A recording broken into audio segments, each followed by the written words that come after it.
오늘은 로마서 8장에 있는 내용을 가지고 말씀을 전하도록 하겠습니다. 로마서 8장에 28절 말씀입니다. 그 내용을 오늘 봉독한 내용입니다. 오늘 말씀의 제목은 고통 가운데 합력하여 선을 이루라. 오늘 우리는 국내외적으로 코로나 바이러스 때문에 엄청 지금 전파되어서 인류 역사상 이례 없는 고통을 치르고 있습니다. 이것 또한 하나님이 주신 것이라고 생각합니다. 우리를 고통 가운데 있게 하는 것도 하나님이 하시는 것이라고 이렇게 봅니다. 그래서 우리는 하나님의 줄을 놓치면 안 된다고. 우리는 하나님의 줄을 잡고 있어야 된다. 하나님의 믿음의 신앙을 굳건하게 갖고 있어야 된다는 것입니다. 오늘 본문 로마서 8장은 하나님의 사람은 어떤 존재인가? 에 대해서 말씀하고 있습니다. 하나님의 사람으로서 자신을 가지지 못하는 사람이나 확신이 없는 사람들은 로마서 8장을 한번 크게 읽어내어 보면은 어떤 것이라는 것을 느낄 수 있습니다. 하나님을 믿는 사람이 얼마나 대단한가를 또 느낄 수 있는 것입니다.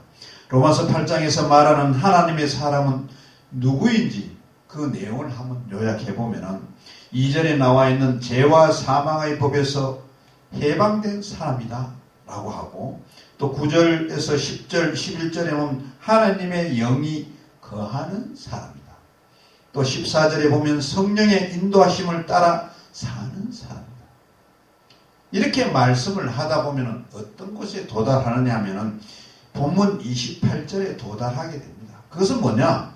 하나님을 사랑하는 사람이다 라고 합니다. 오늘 본문은 로마서 8장 가운데서도 우리들은 아마 가장 잘 알고 또 좋아하는 말씀일 것입니다. 잘 아는 말씀이지만은 처음처럼 우리가 들었는 것처럼 우리가 한 목소리로 크게 한번 우리가 읽을 필요가 있습니다. 우리가 알거니와 하나님을 사랑하는 자 곧 그의 뜻대로 부르심을 입은 자들에게는 모든 것을 합력하여 선을 이루느니라. 이 말씀을 우리가 보면은 믿음의 선배들이 이 말씀 가지고 한 두 가지 정도의 고사성어를 이렇게 풀고 있습니다. 그럼 어떤 내용이냐면은 첫 번째 푸는 고사성어가 세옹지마라는 것입니다. 이 세옹지마라는 것은 옛날 한나라에 세옹이라는 이름을 가진 한 노인이 살고 있었어요. 그런데 어느 날 이 노인의 말이 국경을 넘어가지고 호나라로 갔습니다. 그래서 마을 사람들이 몹시 근심을 하니까 노인은 말하기를 이러다가 또 행운이 찾아올지 모르지 않느냐라고 아주 태연하게 말을 했습니다. 과연 그 노인의 말대로 그 말이 돌아왔는데 여러 마리수의 말을 데리고 돌아왔다는 것입니다. 그러자 이번에는 마을 사람들이 축하를 했습니다. 노인이 그 축하의 말을 듣고 하는 말이 이러다가 또 어떤 화근이 돌아올지 모릅니다. 생길지 모르지 않소. 이렇게 또 태연하게 이야기를 했답니다. 과연 그 노인의 말대로 몇 달 후에 그 아들이 새로 들어오는 말에 떨어져서 다쳐서 절름발이가 되었다고 합니다. 이번에는 사람들이 위로를 하니까 그 노인이 천만에 어쩌면 이 일이 더 큰 행운이 될지도 모르겠습니다 라고 말했습니다. 그로부터 1년이 지난 뒤에 호족들이 국경을 자꾸 넘어서 침범을 하니까 이 자국에 있는 젊은이들을 전쟁터로 내보내게 됐습니다. 그리고 전쟁에 참여한 젊은이들이 90%가 죽게 됐습니다. 그런데 이 노인의 아들은 절름발이가 되었기 때문에 전쟁에 참가하지를 않았고 죽지도 않았습니다. 그래서 무사하게 됐습니다. 그래서 그때부터는 인간 만사는 세옹지마라는 말이 생겼다고 합니다. 이 세옹지마라는 뜻을 우리가 풀어보면 인생의 기륭화복은 변화가 많아. 예측하기가 어렵다는 뜻입니다. 이 고사성어와 더불어서 또 하나의 고사성어는 뭐냐 하면은 전화이복이라는 말이 있습니다. 전화이복의 뜻은 화가 변하여서 복이 된다는 뜻입니다. 우리가 믿는 많은 선배들이 있지만은 이 한자의 고사성어 뭐 이런 거하고는 이제 오늘 말한 성경 본문하고는 맞지는 않을지는 모르나 그러나 또 맞지 않는 말입니다. 그렇지만 고사성어는 우리가 방금 봤듯이 조금 운명적인 논을 우리가 대두하는 그런 사건을 보게 하는 것입니다. 운명적인 논 관점에서 우리가 하나님 말씀은 보면 안 되기 때문에 하나님 섭리의 관점으로서 우리가 본문을 이렇게 다시 풀어보면은 한 사람은 첫째 창세기에 나오는 요셉입니다. 요셉은 야곱의 11번째 아들입니다. 야곱은 요셉에게 정말 채색 옷을 입혀주면서 이 사랑을 많이 줬습니다. 이 채색 옷은 아무에게나 입히지 않는 것입니다. 후계자에게만 입힌다는 것이죠. 야곱은 이 요셉을 후계자로 생각했고 또 그래서 그 야곱의 형들처럼 요셉의 형들처럼 야곱은 요셉에게 일을 시키지 않았습니다. 노동을 시키지 않았다는 거죠. 요셉은 어릴 때 하나님이 주신 두 가지 꿈을 꾸고 있었어요. 추수를 하는데 형님과 동생의 단이 자신의 단을 향하여 절하는 꿈과 해와 달과 11별이 자신에게 절을 하는 꿈이었습니다. 11개의 별이 자신에게 절을 한다. 이거 뭐 어마어마한 거 아닙니까? 해와 달을 포함해서 요셉은 이 꿈을 가족들한테 이야기를 했습니다. 그러나 가족들은 꿈 내용을 듣고 오히려 화를 냅니다. 하지만 요셉이 살아가는 데 있어서 이 두 가지 꿈은 큰 힘이 되었던 것입니다. 하여간 아버지 품에서 사랑받던 요셉이 아버지의 신부로 모르고 양을 치는 형님들을 만나러 갔는데 요셉을 반갑게 맞이해야 할 형들이 그 아버지가 워낙 동생을 사랑하니까 이 형들이 요셉을 반갑게 생각하지 않았습니다. 오히려 요셉을 죽이려고 물 없는 웅덩이에 집어넣고 그리고 얼마 후에 애국을 가는 그런 미디안 상인들에게 은 20개를 받고 팔아버렸던 것입니다. 애국으로 팔려간 요셉은 보디발 집에서 얼마나 종살이 했던 것이죠. 17살에 팔려간 요셉은 종살이 하면서 보디발의 아내가 그 유혹을 해도 그 유혹에 빠져들지 않고 오히려 누명을 쓰게 되어 감옥에 들어가게 되고 그런 상황이 오지 않습니까? 그러나 그런 보디발의 살림을 관장을 잘해서 가정총무로서 역할을 참 훌륭하게 했던 것입니다.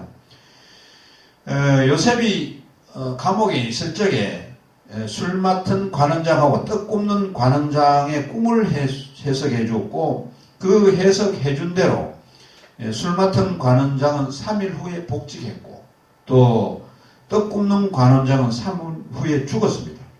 문명 이 관원으로 복직한 그 요셉을 구해주겠다고 약속한 그 사람은 까마득하게 잊고 있다가 만 2년 후에 바로왕이 꿈을 꾸었는데 그 꿈을 해석할 사람을 찾던 중에 이게 풀려난 술관원장이 요셉을 생각하게 되어서 그래서 바로 앞에 가서 요셉을 불러다가 꿈을 해석하면 된다는 식으로 해서 고하여 요셉을 바로왕 앞에 데려가게 되었습니다.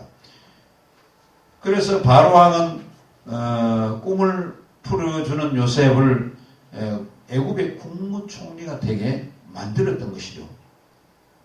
요셉이 17살부터 30살까지 겪은 내용을 보면 참 파란만장합니다. 30살까지 요셉의 인생에 보면 충격적인 일도 참 많았죠. 형님들에 의해서 웅덩이에 빠졌고 형님들에 의해서 종으로 팔렸고 보디발 집에서 종살이 하다가 아무런 잘못 없는데 누명을 쓰고 감옥살이를 하게 되었고, 또 감옥에서 자신의 꿈풀이를 통해서 추록하는 사람이 있었지만 금방 도와줄 줄 알았지만 2년 지나도 소식이 없다가 그런 삶을 이렇게 요셉은 30살까지 그의 인생은 절망과 절망의 연속 속에서 그런 삶을 살았던 것입니다. 그리고 밑으로 끝없이 추락하는 삶을 살았던 것입니다. 그런데 요셉은 한 번도 흔들리지 않았어요. 절망하지도 않았고 좌절하지도 않았어요.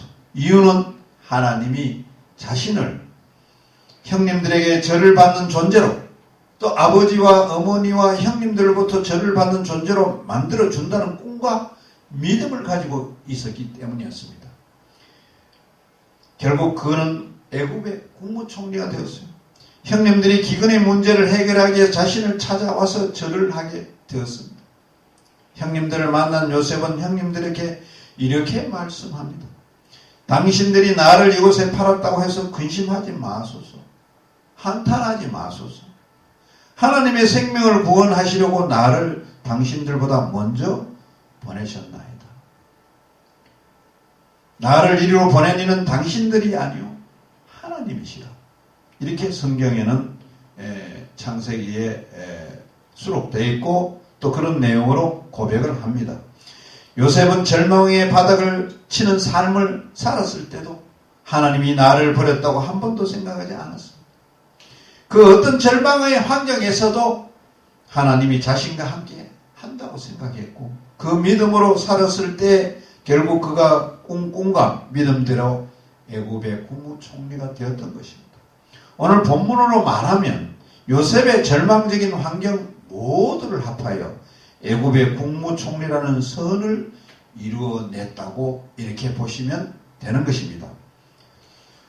그 요셉 말고 두 번째 우리가 또 등장시켜야 될 인물은 미국의 16대 대통령 에이브람 링컨입니다. 그 에이브람 링컨은 정말 존경받는 미국의 대통령입니다. 그는 1809년 2월 12일부터 1865년 4월 15일까지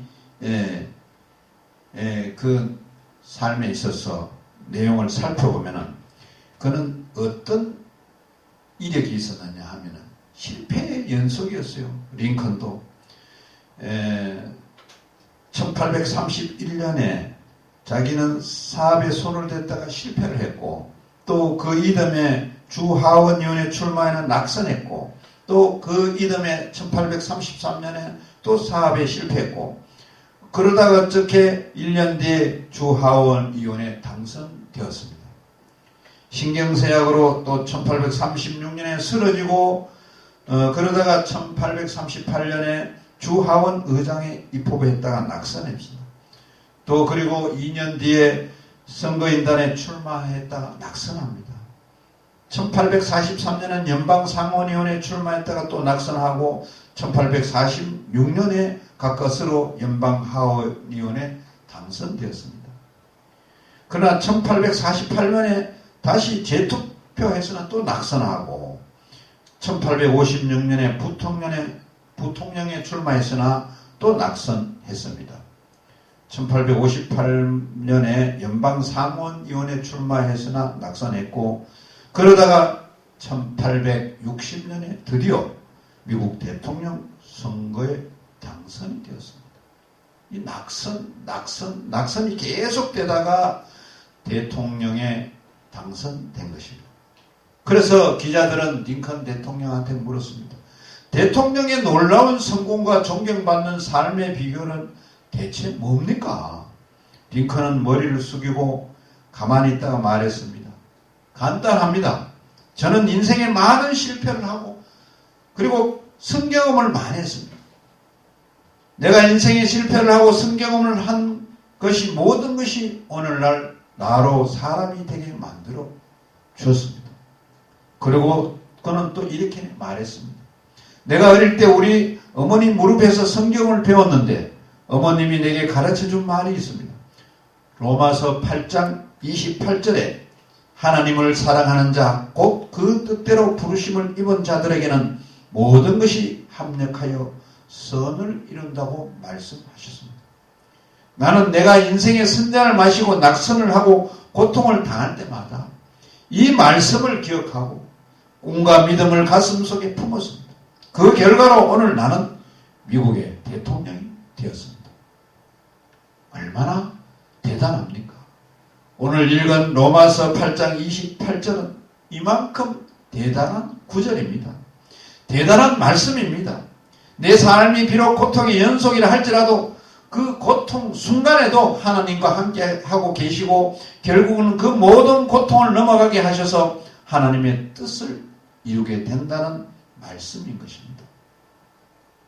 그럼 본문을 좀 더 깊게 생각해 보십시다. 본문 중에 중요한 부분을 생각해 보십시다. 우리가 알거니와는 말, 그 다음은 하나님을 사랑하는 자에 대해서 생각해 보십시다. 하나님을 사랑하는지 그렇지 않는지 평상시에는 잘 모릅니다. 우리가 하나님을 사랑하는지 평상시에는 잘 모른다는 것이죠. 언제 알 수 있는가 하면 힘들고 어려울 때, 어려움을 만났을 때, 고난을 만났을 때 유혹 앞에서 어떻게 반응할를 보면 알 수가 있습니다. 주일에 가족 행사에 가는가 예배에 참석하는가를 보면 알 수 있고 우리가 중요한 스포츠 축구 게임이나 야구 게임이 있어서 예배 시간에 예배를 참석하는가 축구나 야구를 보는가 보면 알 수가 있습니다. 하나님을 사랑하는 자라는 하나님의 말씀을 지켜 행하는 자를 말하는 것입니다. 그 다음 곧 그의 뜻대로 부르심을 입은 자들에게는 이 말은 우리가 우연히 예수를 믿고 하나님의 자가제가 된 것이 아니라 우리가 하나님의 자녀가 된 것은 하나님이 창세전에 예정하시고 또 하나님의 시간표에 맞춰 우리를 부르셨습니다. 저와 여러분은 하나님이 부르시지 않으셨다면 우리가 이 자리에 앉아 있을 수가 없는 것입니다. 그 다음은 모든 것이, 여기에 모든 것이란 것은 어떤 특별한 시간만을 말하는 것이 아니라 하나님의 자녀인 우리가 경험하는 인생의 모든 것을 말합니다. 우리는 이 땅에서 참으로 많은 것을 경험하고 살아갑니다. 성공만이 아니라 실패도 경험합니다. 진학에도 실패하고 결혼에도 실패하고 사업에도 실패하고 인간관계에도 실패하고 아픔을 겪을 때가 많습니다. 때로는 핍박도 받고 왕따를 당하기도 하고 심지어는 유혹을 받아 넘어지기도 합니다. 그리고 더 나아가 인생의 마지막에는 죽음을 또 생각하게 하고 죽음을 또 경험하기도 합니다. 이 모든 것은, 이 모든 경험, 이 모든 사항은 우리는 모든 것이라고 합니다.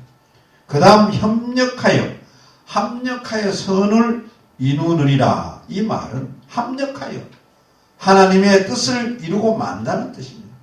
선을 이루느니라는 말을 넓게 보면 하나님의 나라가 이루어진다는 말이고 하나님의 의가 실현된다는 말입니다. 육신의 부모는 자녀의 양육에 실패하지만 하나님 아버지는 당신의 자녀 양육에 실패하지 않고 반드시 당신의 의를 자녀로 통해서 이루신다는 뜻입니다. 그러니 합력하여 선을 이루느니라는 말을 이해하기 쉽게 말씀드리면 세상이 거꾸로 돌아가든 바로 돌아든 간에 나를 구원해 주신 하나님은 나를 통해서 하나님이 계획하신 일을 이루신다는 말입니다. 이제 본문 28절을 이해가 될 줄로 믿습니다. 오늘 본문을 말씀한 바울은 핍박자였던 자신을 하나님이 어떤 방식으로 인도하셔서 오늘날 하나님이 기이 쓰시는 전도자가 되게 했는지 직접 경험했기에 이렇게 자신있게 말할 수 있었습니다. 이런 확신이 있었기 때문에 로마서 8장과 같은 위대한 말씀을 기록할 수가 있었던 것입니다. 이러한 오늘 본문을 우리에게 한번 적용시켜 보십시다. 지금 이 자리에서 함께 예배하고 있지만 고통과 여러분이 어떤 관계인지를 따라 오늘 본문의 의미는 완전히 달라질 수가 있다는 것입니다. 고통의 관점에서 우리를 분류하면 세 가지를 나눌 수 있는 것입니다. 첫째, 고통 이전의 사람입니다. 고통 이전의 사람은 인생에서 심각한 비극이나 비탄의 경운을 거치지 않은 사람입니다. 이런 사람에는 오늘 본문 모든 것이 합력하여 선을 이루는 것은 단지 가까이 있는 좋은 이론에 불과한 거죠. 듣기 좋은 말이라는 거죠. 아, 맞는 말이라고 이렇게 생각할 것입니다. 하지만 고통과 나는 관계가 없는 사람이라고 해도 인생의 어느 한 시점에서는 그렇게 될 수도 있기에 이 말씀을 기억하고 있을 필요가 있다는 것입니다. 예, 고통 이전 사람도. 둘째는 고통 가운데 있는 사람입니다. 현재 하나님 안에서 살아가고 있지만 고통으로 인해서 힘들게 사는 사람입니다. 자식들 때문에 고통당하고, 경제적인 문제 때문에 고통당하고, 사업 때문에 고통당하고, 건강 때문에 고통당해서 힘이 들어서 죽을 지경인 사람입니다. 고통 중에 있는 사람은 차라리 죽을 수만 있으면 죽었으면 좋겠는데 그것도 제대로 되지 않으신 분이 있습니다. 그런 분이라면 모든 것이 합력하여 선을 이루느니라 는 말씀은 생명의 말씀이 될 것입니다. 하나님이 지금 여러분을 통해서 하나님의 목적, 하나님의 뜻을 이루기 위해서 고통을 주시고 계시기에 그 고통을 믿음으로 견뎌내시고 후해 주실 축복된 삶을 기대하면서 살아가시기를 바랍니다. 셋째는 고통 이후의 사람입니다. 가장 최근에 인생의 고통스러운 장애물을 겪어낸 사람이라는 것이죠. 지나온 삶이 그렇게 힘들고 어려웠고 고통스러웠는데 지나고 보니 오늘의 나를 잊게 하기 위함이었다고 느끼시는 분이 있을 것입니다. 그런 분들에게는 모든 것이 합력하여 선을 이루느니라 하는 말씀은 감사의 말씀이요, 아멘하여 100% 긍정할 말씀이라는 것입니다. 여러분의 이 세 부류, 고통 이전이든 고통 중이든 고통 끝나서 고통 이후에 있는 사람이건 우리가 섬기는 하나님은 당신의 자녀를 절대로 보호하시고 당신의 뜻에 맞는 사람으로 만들고 계심을 믿으시기를 바랍니다. 그러니 현재 삶이 어렵고 힘들어도 낙심하지 마시고 묵묵히 그 길을 걸어가시기를 바랍니다. 오늘의 성경 말씀을 다시 보겠습니다. 또 한번 다시 읽어보겠습니다. 우리가 알거니와 하나님을 사랑하는 자 곧 그의 뜻대로 부르심을 입은 자들에게는 모든 것이 합력하여 선을 이루느니라. 극도로 위험한 병영군인 아들고 있는 이 시간에 코로나 바이러스가 이렇게 창궐하고 있는 이 시간에 여러분들은 경건하래, 그리고 주님 안에서 기도하면서 안전수칙을 지키며 살아가시는 저와 여러분들이 되시기를 바랍니다. 기도드리겠습니다.